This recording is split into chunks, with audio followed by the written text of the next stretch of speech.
In this video, I will show how to create a new particle effect based on a game particle effect. So for this example, I will use this effect here. I want to change it because right now it gives this result. It generates some white colors, brown colors, filters, and I want some black colors filters. So we will change the amount of filters that appears and the color of the filters and maybe the texture too. So to do this, basically we need to know the name of the effect and where it's located. So this is the name of the effect and this is where it's located. We need the code walker to be able to export and import the particle effects. And and we need to find that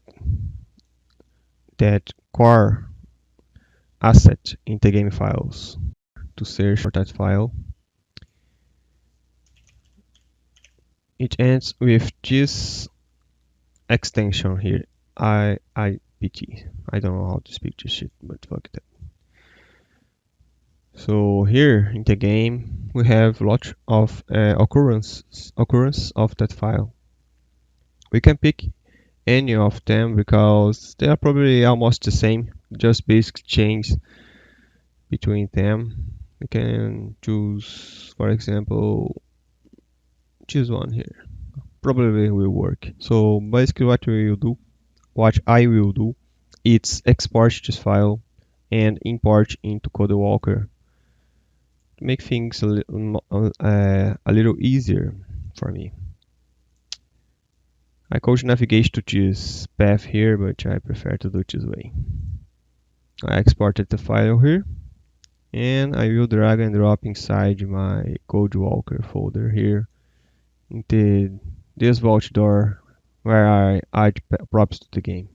It's that location doesn't matter because basically what we do now is just export as XML file. I will export here. And now we have this file here, a very big file. I will open with Visual Studio because Visual Studio can make easier for collapse and copy blocks of codes at the same time in the XML format.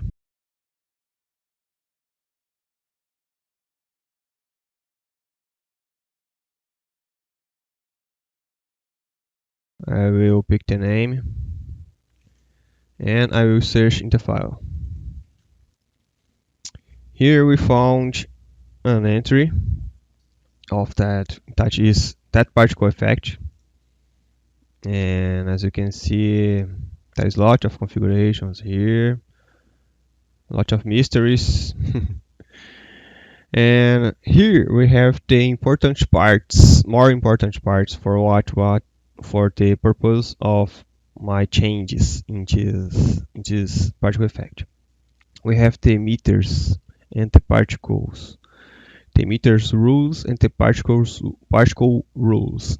That basically determines how the effect will appear, the color, the amount of effect, the direction, the time of life of the effect, this kind of thing. So those items here are basically what defines the particle effects. And we may have more than one. For example, here we have this item here. We have this other item here, this other. We have three items in the event emitters. So basically to replicate and customize this effect, we need to copy all these. Each one of those emitter rules and particle rules for each one of these event emitters. So what I will do now, it's basically copy this entire item here. I will collapse and I will copy. Now I will generate a notch file because I don't want edit the core file of the game. I don't want to edit original game files. It isn't a good idea because it will affect other mods. So I will create a new particle effect. It's very simple. Basically what you need to do is create a new file and set the correct name.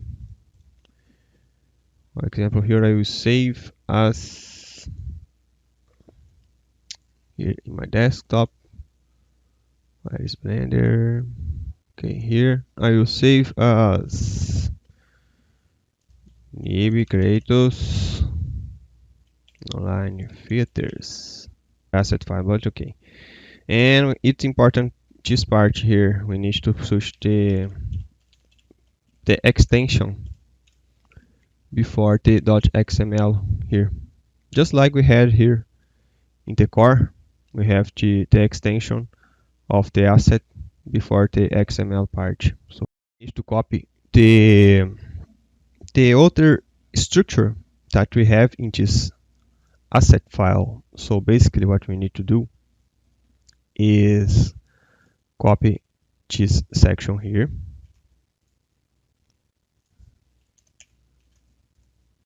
And here we have the effect rule dictionary.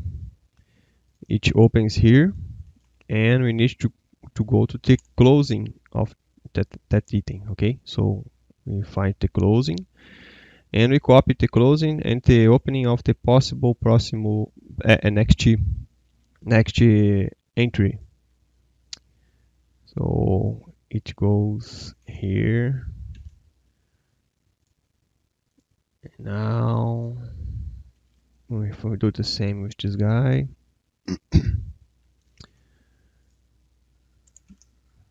now the particle rules, drawable rules, drawable dictionary, texture dictionaries, and the end of the file.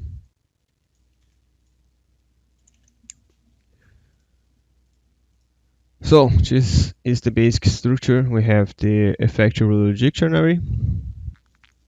We have the emitter rule dictionary, particle rule dictionary, the drawable dictionaries, and the texture dictionaries. Now, other thing that we need to do is copy each one of those emitter rules that we have here and here and here. We have to find those guys and copy the emitter rule and the particle rule of each one. Okay, so here in the file, the original file, I will search for that emitter rule. Firstly, we will find the uses of the emitter rule and not the emitter rule, but you will end finding the emitter rule because what you need to do is search for those patterns here. It always starts like this. We have the name of the emitter, those variables here, the domain, this kind of thing. So this is an emitter rule definition, and we need to copy this one here. Let's copy and let's paste in our emitter rules dictionary section. Okay, we have this one, and we also have the particle rule of this effect. So this is how you identify a particle rule. Each have those variables here close to the name. Okay, so I need to copy this guy here to the particle rules dictionary. Okay, so this is the particle rule dictionary. Okay, now we need to go back to the definition of our particle effect and do the same with the other items that we have in this particle effect. So here we have this core. We will find the emitter. Oh my god, it's very long here in my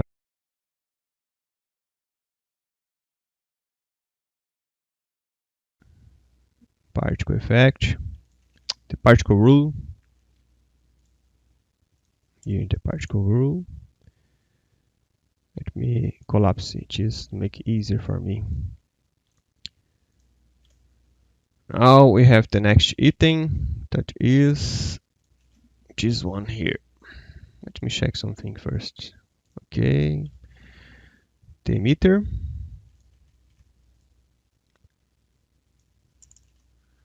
And the particle definition, particle rule definition.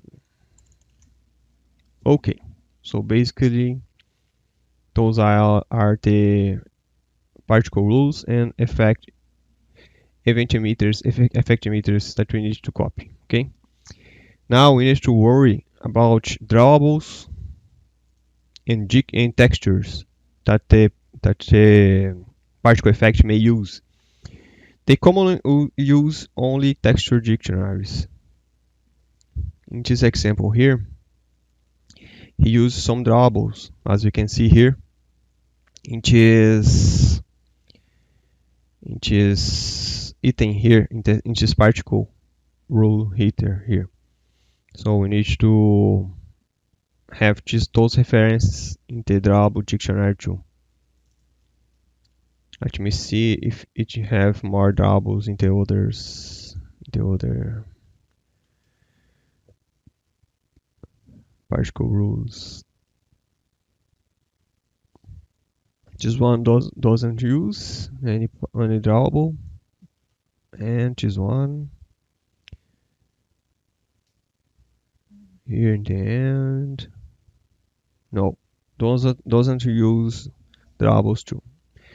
It uses only the textures. Okay, so basically we need to find the entries of those drawables here in the drawable dictionary, the original drawable dictionary. So I will search for this in the original asset. So we have these drawables here, and here we have the entry of that drawable in the drawables dictionaries. I will copy this item and I put in my drawable dictionary. My god, it's a lot of data. We need to do the same with the other feature here.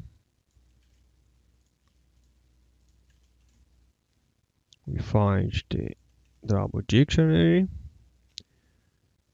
and we need to put here the drawable dictionaries.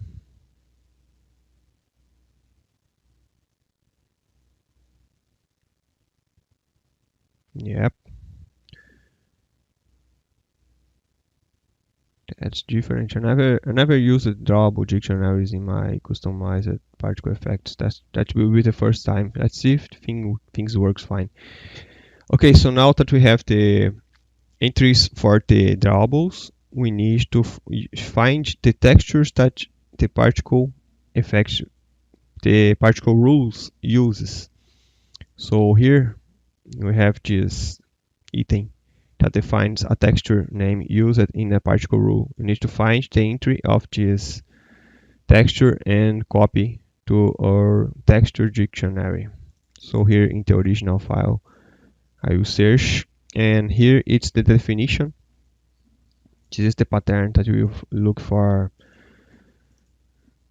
when you are trying to find the variables that you need to find.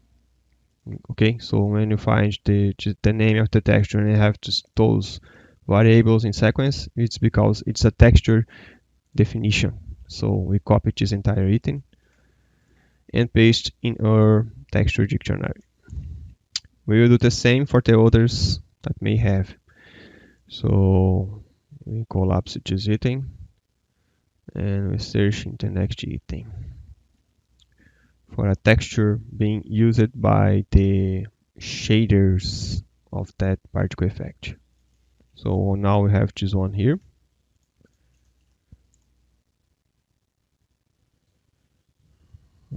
This is a usage. I need to find the entry. This is the entry of the texture. Put here. Let me collapse because this one is done. And now we do the same with this other particle rule. In the beginning, it's a very boring process. It's very easy making mistakes, but if you have patience, you can make things happen. Here seems that he used same name. He used the same texture in this particle rule here, so we don't need to worry about use the same. Just here that he used a different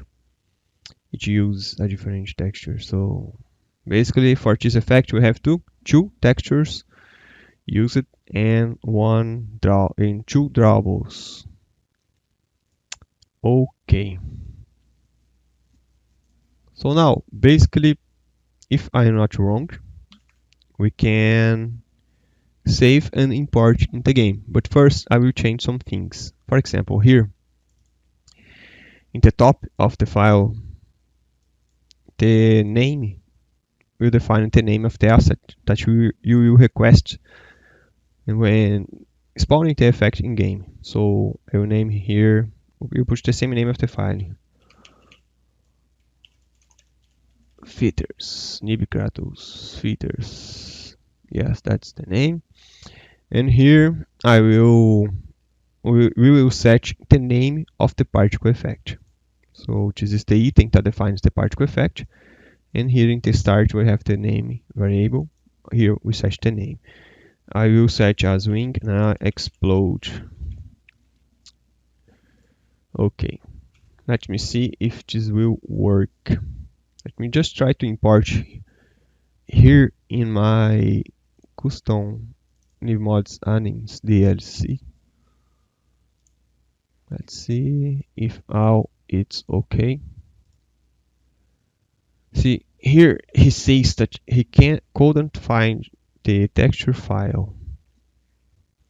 Basically what you need to do is we need a folder with the same name of our asset main file name. So I create a folder here with the same name. If I'm not wrong, we don't need to copy all the textures here. Let me try again. I'm almost sure. Let's see if I'm wrong or not. Yes, I'm wrong. We need to copy those texture files.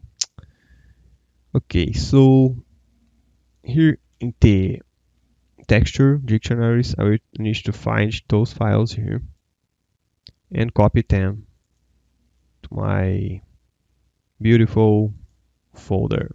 Okay, so here we have, when we export the XML file, it generates a folder where we have all the fucking textures. This is the texture that I need firstly. Let me open another folder. And I will paste here. Now I need to find the second texture that is this one.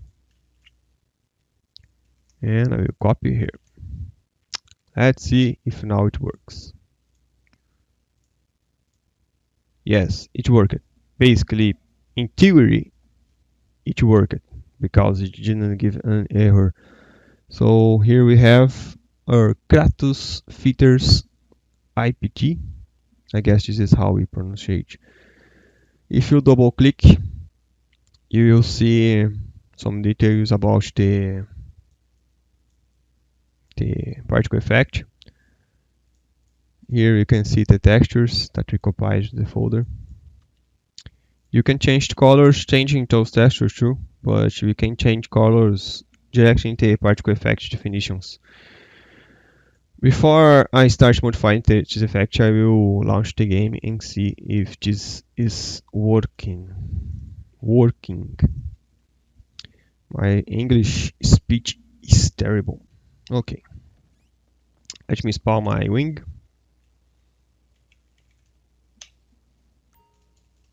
And let me see if my custom particle effect will work. So now here in my code, I will set that I will use this asset, and I will set that we will call this particle effect. Let's see if this thing is working as expected. God. Yeah, talk to me.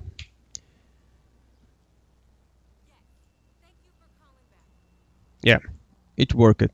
So my added particle effect worked. Now it's time to try to customize the colors and other things. As you can see, this is the amount of filters that appears. Is not that much filters. I want way more filters coming from this wing explosion effect. So we need to close the game and make changes in that file. Okay, so here in the event emitters, if I'm not wrong, we have a spawn height. So we have the spawn height over time and spawn height over distance. We commonly have the definition for the spawn height over time. Here, for example, there's no definition. It's kind of empty because there are no keyframes inside. So we will search for one that have a keyframe entry. For example, this one here. It have a keyframe entry. And this other one here also have a keyframe entry. So basically we have four. Image heaters. So here in the emitter rule dictionary, we have the particle spawn height over time. So basically what we need to do is change those values here and see how things will go in game. I will put 10 times for each one. The same here. This will probably generate 10 times more filters in theory. So let's see what happens now in the game. We need to save and we need to import back that same file and launch the game again. Yep, as you can see, there is much more smoke. In the center, the smoke, one of the effects that I changed was the smoke, the amount of smoke that spawns, and the amount of feeders. Shut up, Simeon. So basically, it worked. Now let's change the colors. Let's try to change the colors. I never made changing things that use props, so let's hope that it works as I expect. Okay, spawn height over time, good. Let's just see. I want to change. For example, here is the filters. I want a lot of filters, but I don't want that much smoke. So I will reduce the spawn height over time of the smoke. That probably is this one here. Let me see. Yes, the core is the smoke basically. So I will reduce this spawn height over time here. I want less smoke in the center of the explosion. And here in the filters, I want a lot of filters. We also have this filter here that is the particle life. it determines how much time the particle will appear on screen until it disappears. You have the speed, size. Let's change the speed to see what happens. Let's put 3 times here. Okay, let's just test with this configuration. I want that the explosion goes further.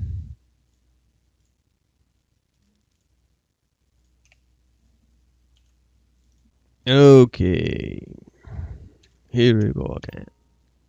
My wings. Oh, as you guys can see, the speed that I changed makes the things go way more farther, more distance. We have a more nice explosion now, as you can see. Boom. Yeah, now it looks like explosion. Okay, we changed the speed. Oh fuck, what I did.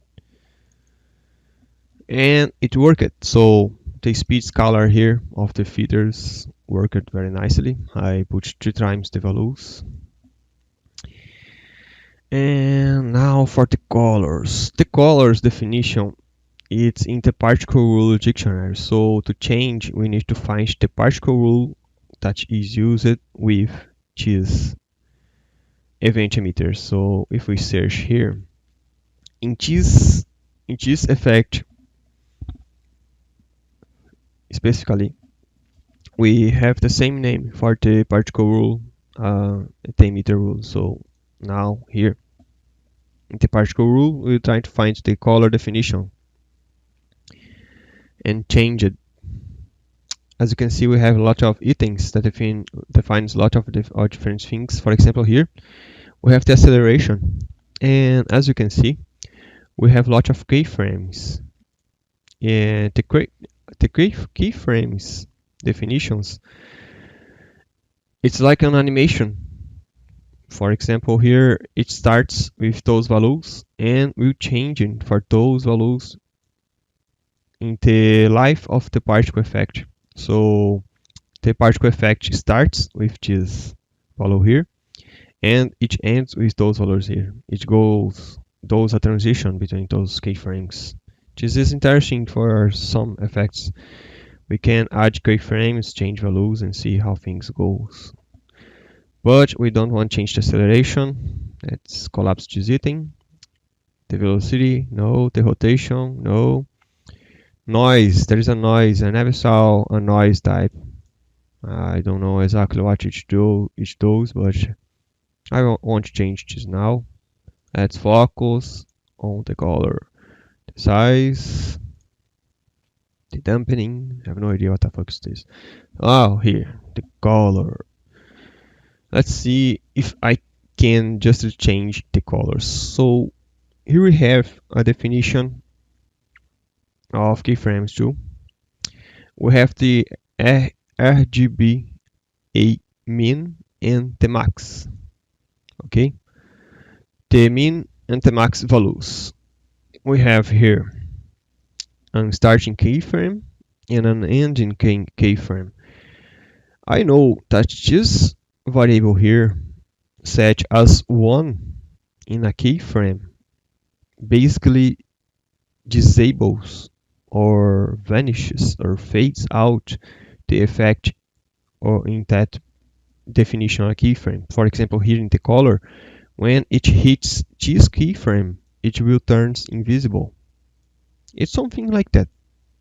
What I know is that if you change this value here to 0, for example, or anything different from 1, it will disappear instantly. It will be bad because we want to fade that the filters fade off.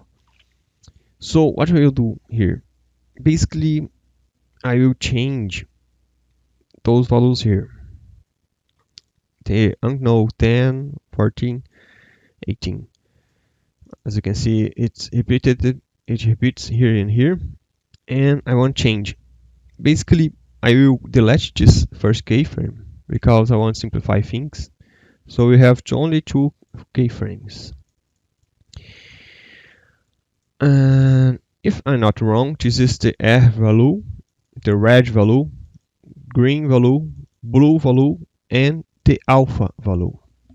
So let's change to black.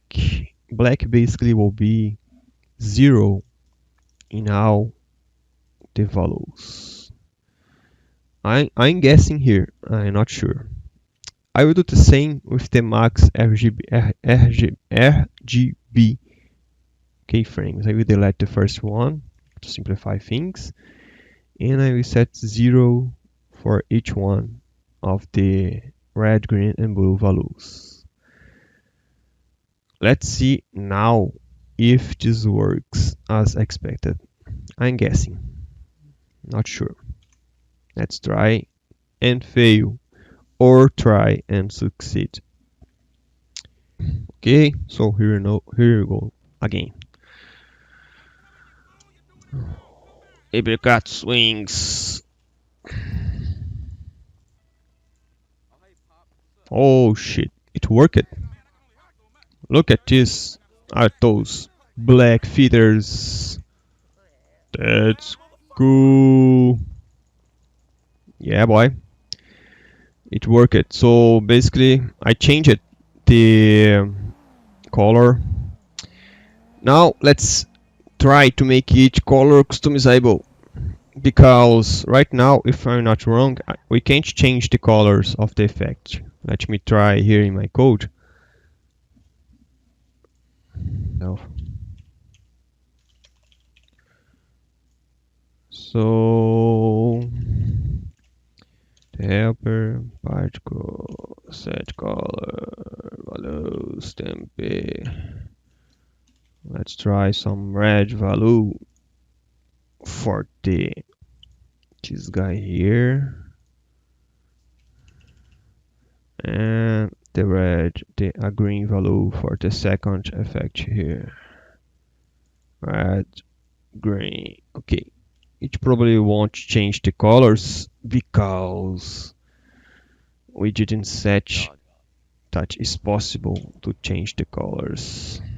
Indeed, particle effect definition.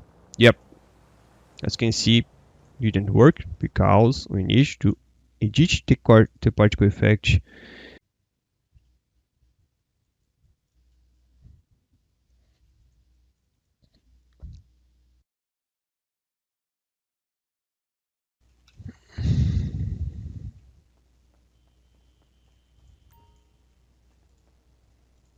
Yep, I found. Okay, so to make the particle effect have colorable, be able to be painted in different colors, we need to change in the color definition of the particle rule. This variable here must be like this, and here in the min and max values, we need to set that the keyframes have one. The starting keyframes have one in the red, green, and blue values, and in the max, it also needs to have one in the red, green, and blue values. Okay, this is the starting keyframe. We can have more keyframes, but they must have those values here. Okay. So basically, this is how we will change the colors. Basically, what demands more it's just what tells that the color is customizable is this variable here. Okay, and those variables here just limits the amount of color change that we have. Basically, the max color that we may have. I thought it was related to the tint, color tint, but my tests ended up showing that isn't related. Okay. So basically, this is how you customize the spawn height and the colors and make the colors customizable.